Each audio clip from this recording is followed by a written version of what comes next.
From better graphics to more immersion, after 3,655 hours of Skyrim, these are the 17 mods I never play without. We'll get right into it with alternate perspective. When you hit new game with this mod installed, things start differently. You wake up inside the Resting Pilgrim, a small inn in Helgen. The mod lets you create your Dragonborn just like normal, adjusting your race and appearance, and if you look around the room, you'll find everything you need to set up your character, with some basic and optional equipment within the room. But here's where it actually gets interesting. On the small table in front of you sits a small dragon. Interacting with him opens a menu that lets you pick your starting scenario. You're not limited to starting as just a prisoner this time. This mod gives you a variety of backgrounds to choose from. Maybe you're a simple resident of Helgen just living your life, or maybe a new recruit for a guild, or a vampire in your secluded lair, or you could even be a traveler who is attacked and left for dead at the side of the road. After you start, you're free to do whatever you want, and one of the coolest parts of the mod is getting to see Helgen before the dragon attack. In the base game, Helgen is obviously more of just a backdrop than an actual town, but here it's a fully functioning little village where there are shops open, guards patrolling the streets, completely unaware of what's coming. To actually start the main quest as normal is extremely simple. You merely go to Helgen, talk to the innkeeper, and rent a room for 10 gold. Once you sleep in the bed, the dragon attack begins, and the game transitions into the familiar opening. However, this time, you're a spectator, watching Ulfric and Ralof being wheeled into Helgen. Eventually, Alduin comes and destroys the town, and after you get knocked over by the blast, the intro plays out in the same way. My favorite part about this mod is just the freedom it gives you to explore Skyrim before becoming the Dragonborn. You're not forced into being the savior of the world immediately. You can hone your skills, or buy a house even, before you've ever seen a single dragon. Sentinel isn't just another armor pack. It takes Skyrim's existing gear and gives it a makeover. You'll find variations of common items scattered throughout the game, each with a unique look, but with the same stats as the originals. For example, that plain iron helmet you picked up 1,000 times now could be a northern iron helmet or a rugged iron helmet. The difference being a fresh design that blends perfectly into Skyrim's rugged world. The mod doesn't replace the originals, it simply expands the possibilities. You'll still find regular iron helmets, but you'll also find these new designs alongside them. The designs are sharp, detailed, and lore-friendly. They feel like they belong in Skyrim. Some of the best modders contributed to this project, meaning you're getting top-tier quality, like probably one of my favorite additions being the new armor variations for orcs. And keep in mind, none of these items pop up in random out-of-place locations. They fit naturally into the game's world, appearing on enemies, in chests, and at merchants just like regular items. I'm gonna cheat in this section and include a few different mods, but count it as one to spruce up the NPCs of Skyrim. If you're like me and want your characters to look better without losing that classic Skyrim vibe, you are in luck. First up, we have Faithful Faces. This mod is the baseline, the foundation for giving Skyrim's NPCs a fresh look. It updates over 3,000 NPCs across the game, and what makes it special is that it doesn't go overboard. The characters aren't made to look like models, they just look slightly better. Faithful Faces uses high poly face models and hair with SMP physics, meaning the hair moves naturally when NPCs turn their heads. It's a small detail, but it actually makes quite a difference in how they look. What I like most is that Faithful Faces works with other mods. It's designed to be a starting point, letting you layer on more NPC overhauls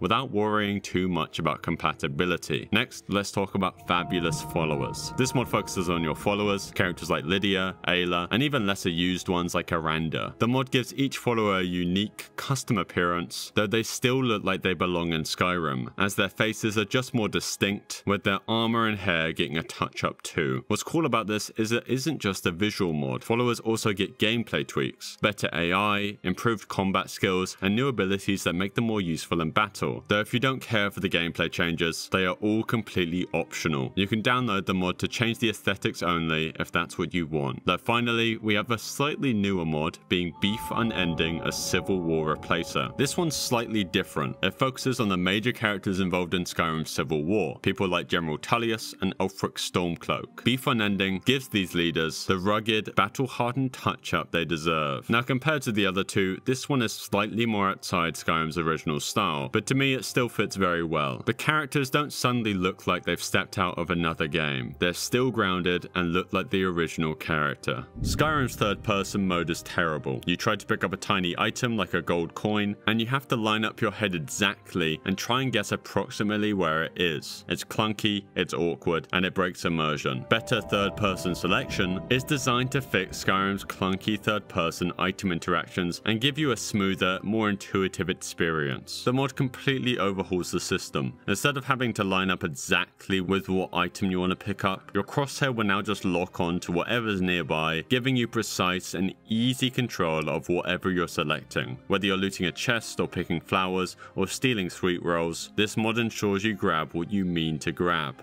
Artefakes is a mod that changes the models of many unique artifacts. These are the rare items you find during your adventures, things like more neglected unique weapons, shields, and other iconic treasures. Instead of using the generic or outdated designs from the base game, the mod replaces them with new, detailed models. It makes the unique artifacts actually look unique. When you pick up an item like the long hammer, which is quite literally the best hammer in the game, and is my personal favorite weapon, instead of it just being a default orcish one with a cool enchantment, it now has a completely unique model. For another example, the steel battle axe of Fiery Souls now also has a completely unique model to go along with its completely unique enchantment. It stands out. I've used it and I've never uninstalled it since I got it in 2020, which is extremely rare in my ever-changing mod list.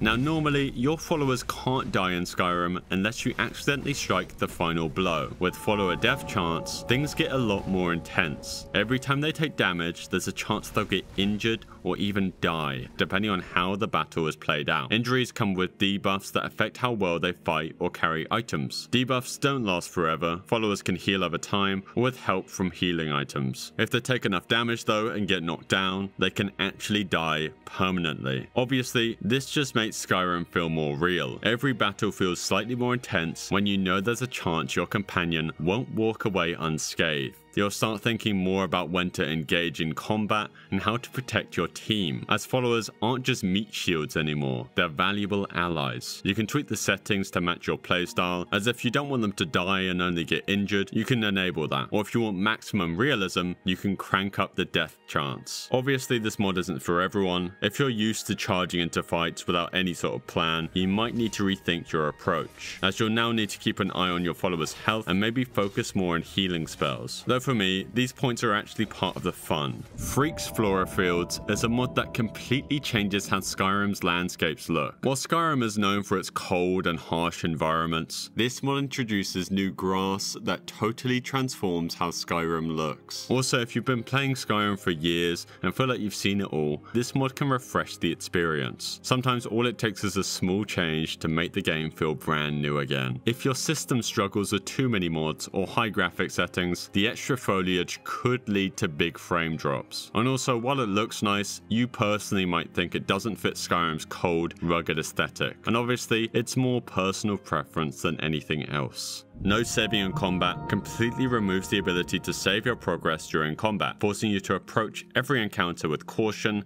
strategy, and maybe a little bit of fear. Why does this matter? Because Skyrim's quick save feature often lets you rewind and undo bad decisions. This mod removes that crutch entirely, forcing you to commit to your actions and face the consequences. So say if your follower dies with the follower death chance mod after a long battle, you'll be forced to either live with Lydia dying or have to rewind the whole fight. I like actual consequences in RPG games, and this just makes it so it's slightly less easy to cheese every fight with 50 quick saves. Again, I'm going to cheat here and count a series of mods as one, as they all accomplish the same goal. The Follower Dialogue Expansion, or FDE, is a series of mods that adds hundreds of new dialogue lines to Skyrim's followers. Instead of relying on just the basic lines from the vanilla game, these mods inject more depth into their personalities. Which followers in specific are upgraded? Well, Ayla the Huntress gets 550 new lines, where she'll share more about her views on lycanthropy, and if you marry her, she'll even have more romantic dialogue. Janasa now has 630 new lines. Maybe I would have become a tavern wench who loathed the smell of Sujamma, or a merchant who got ridiculously rich by dealing in arms. Mjol the Lioness gains 193 new lines, allowing her to comment on the main quests and various side missions, and her distaste for the Thieves Guild is more apparent than ever. Lydia, Skyrim's favourite housecarl, also gets a voice upgrade, with new insights into her duty as a housecarl, and way more commentary as you move throughout Skyrim and complete quests. Before I pledged my sword to Jarl Balgruuf and you, I led the life of a traveling mercenary, selling my combat skills for gold. Though these aren't even all the followers the author has made mods for, I just listed off some of the most popular followers, but as a general note, followers comment on different stages of quests, your surroundings, and even your moral choices. Obscure's College of Winterhold. One of the first things you'll notice with this one is how different the college looks. It's not just a few extra chairs and bookshelves, the entire structure has been reimagined. There's the new and improved Arcanium, dedicated to advanced magical research, featuring rare books and study rooms, and a massive library. The Hall of Diligence offers dedicated study areas for each school of magic, including destruction, restoration, alteration, and conjuration. And you can even check a timetable pinned to a bulletin board at the front of the college to see when each of the masters are gonna be in their respective study area. There's the new Hall of Acumen too, that even has a canteen and master alchemist, and the Archmage's quarters have been completely overhauled to feel like an actually cool reward for completing the college questline, as you can now customize how the room looks by looking into the mystical orb, which can add new sections that you can tailor to your liking. The mod also changes how most of the mages at the college just seem to stand around all day, as NPCs now follow daily schedules as they go to classes, study, and even hang out in the library. You'll catch Tolfdir teaching, students practicing magic, and other mages having discussions about the arcane. It basically makes the area that I visit most in my playthroughs way better. The only reason why I wouldn't download it is that some players report a slight performance drop, especially if their system is lower end. Though apart from that, Obscure's College of Winterhold has never left my mod list. Immersive equipment displays changes the way you interact with your character's equipment by making it actually visible in the game world. Your weapons, shields, and other gear are no longer invisible in your inventory. They're right there, strapped to your character in full view all the time. If you want to wear your two swords on your back like a witcher, you can do that. If you want your bow slung across your hip for easier access, that's an option too. The mod gives you freedom to position, rotate, and scale each item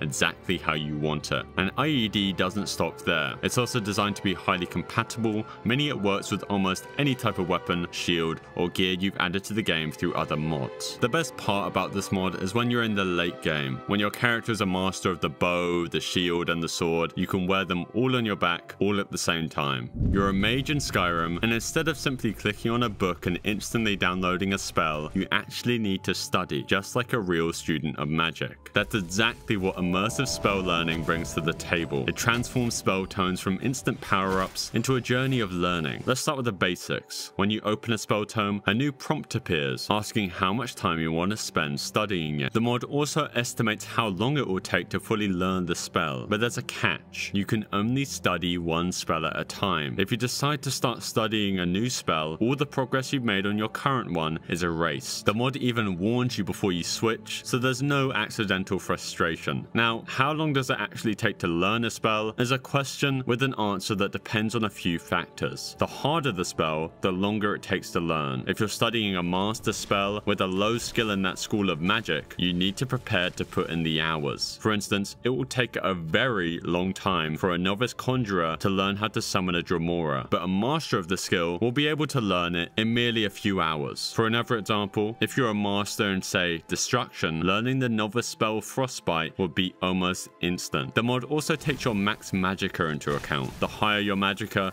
the faster you study. It's like your brain power for spell learning. Also, things like sitting down while studying or being in a quiet, comfortable place like a house or inn speeds things up a bit. Though the best spot of all, as you could have guessed, is the College of Winterhold, as it's practically designed for magical research. And if you're using mods like Survival Mode or Sunhelm, there's another layer of realism. Studying makes you tired, so you'll need to rest after long sessions. It's a small touch, but it adds to the immersion, and I just like it. Have you ever felt like some quests start too early? You're barely level 5 and suddenly you're being asked to save the world. Timing is everything, lets you control when certain quests become available. You can push back quest triggers until later into the game, making the story feel more natural. A great example being Bethesda's integration of DLC content. Normally, as soon as you reach level 10, you'll start to be harassed by Durak, the orc who says, "You there.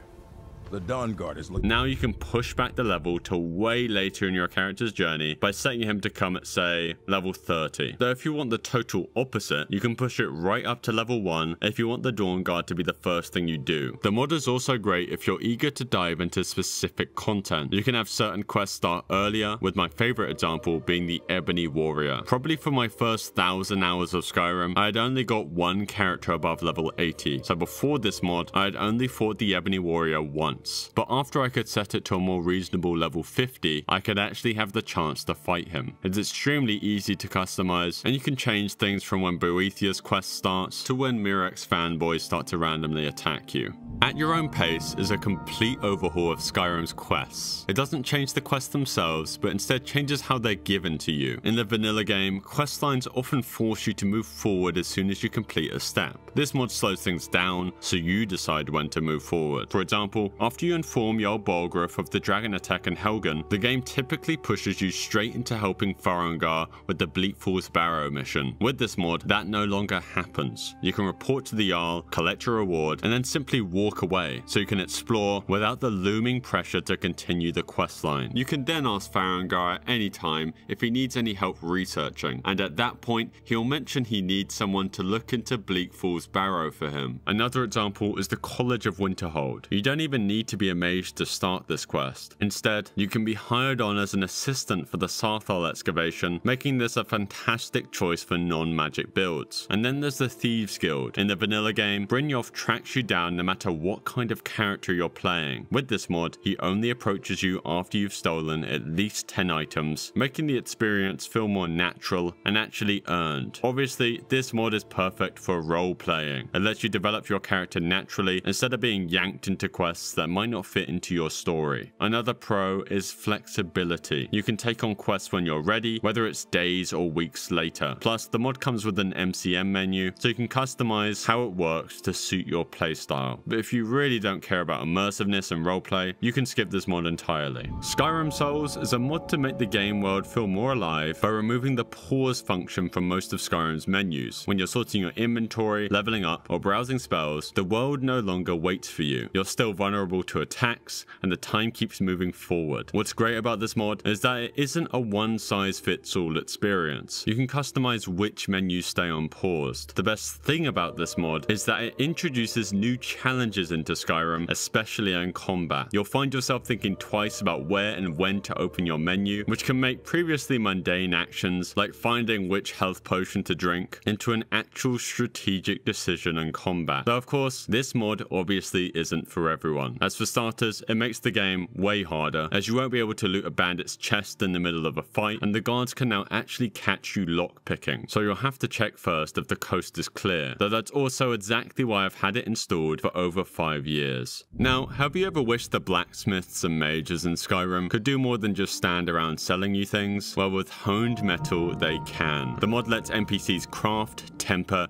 and enchant gear for you. You can simply walk to a blacksmith's forge, hand over some materials, and have them make you a shiny new weapon or set of armor. Even better, mages can enchant your gear, imbuing it with powerful abilities. And it has a nice little detail. The results depend on the NPC's skill level, so if you go to a beginner blacksmith, don't expect masterpiece level gear. But if you visit someone skilled, like Eorland Greymane and Whiterun, you can expect some of the best craftsmanship in Skyrim. Using honed metal is as simple as asking for help. When you visit a blacksmith, you'll notice a new dialogue option. Once you click it, the NPC will ask what you need, and you can request weapons, armor, or simply upgrades to your current equipment. If you want something enchanted, you can just head to a mage who will offer a similar service. But it's not all for free. You'll need to pay gold and provide materials like rarer ebony ingots or grand soul gems. After you place your order, the NPC takes some time to complete the task. The higher their skill level, the better quality of their work, and the higher the price. Once you place an order for, say, a piece of orcish armor from Balamund in Riften, he will start work on it immediately, and depending on how hard the armor is to make and how skilled the blacksmith is, after a small period of time, you'll receive a letter saying your order is ready. I find this mod essential for the simple fact it saves you time. If you don't want to grind your crafting or enchanting skills, this mod is perfect. You can let the NPCs do the work while you focus on adventuring, questing, or exploring. And secondly, it simply adds immersion. Instead of feeling like the only capable person person in Skyrim, you can rely on other characters who now serve a real purpose in your story. And third, it's incredibly useful for people who use modded gear too, as honed metal works with any modded armor and weapon set, so you can enjoy custom items without, again, going through the grind and hassle of learning blacksmithing or enchanting. Of course, no mod is perfect, and this one basically eliminates the need to grind for crafting skills, as you can just throw gold at an NPC, but still, no one enjoys grinding these skills, so in my mind it's a win-win. You can actually spend your gold on something useful, and it takes away the less fun parts of the game. Lastly, while the mod works great out of the box, you might need to tweak its settings in the MCM menu. You can tweak how long it takes to wait to have your order completed, and what sort of enchantments NPCs know, as a typical enchanter like Farengar won't know rarer enchantments like chaos damage, as without tweaking the MCM, you have to supply a source weapon for it. All in all, a great mod, used it for years without a single issue. There are many ways to level up in Skyrim. Maybe you've spent hours spamming spells, sneaking in circles, or crafting endless iron daggers just to gain a level. It can get repetitive, but what if leveling was tied to your adventures instead? That's exactly what experience does. It completely changes the way you progress by rewarding you for exploring, completing quests, and even defeating enemies. Here's how it basically works. Instead of gaining levels through your skills, you instead gain it through experience. Every time you clear a dungeon, every time you complete a quest, and every time you discover a new landmark, you gain a little bit of XP. Different sorts of quests will give you different sorts of rewards, as a main quest will give you the most XP, whereas doing a little bandit bounty will give you less. But the best part is that the mod is highly customizable. You can adjust XP gain rates for different activities, making it as fast or as slow as you'd like. So why should you actually use experience? Well, I use it because it encourages you to actually play the game instead of grinding. So now, instead of crafting potions you'll never use to level up, you're rewarded for completing quests and exploring new areas.